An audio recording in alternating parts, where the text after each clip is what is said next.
The Smith curl is a movement I attribute to pretty much saving my shoulder situation. Beauty of this is that it gets into a very unique space where my bicep is at maximum length alongside my pec, which turns out is very uncommon in most of the movements we do.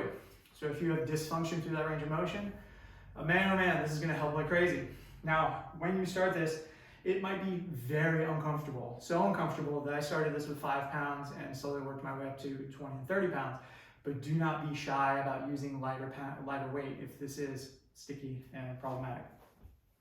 Let's set up an incline bench. We'll talk about what you do if you don't have an incline bench. Set to about this high. Now, if I go one higher on this particular bench, this is too high, it doesn't really work. But if I go one lower, it still works. So I have freedom basically from here to here. That's totally fine. So this is, let's call this about 30 degrees.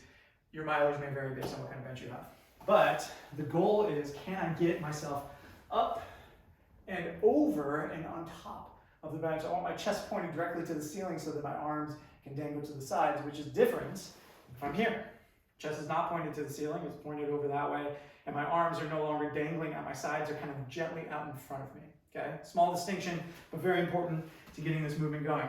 From there, turn my palms out to the side, and I'm curling away from my body, nice and controlled.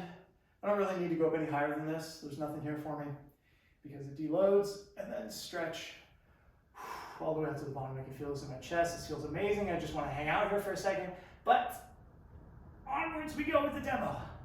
Nice and controlled. Get that negative. Good stretch.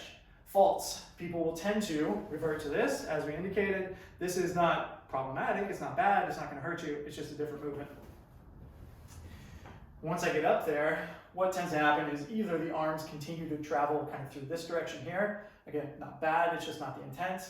Or they tend to just get kind of like wonky out to the side as you go. When in doubt, go a little bit slower, and you're thinking of trying to curl 90 degrees away from the body. Hopefully I'm doing a pretty good job there. The next fault tends to be people want to just get up into here and curl and press and do different things.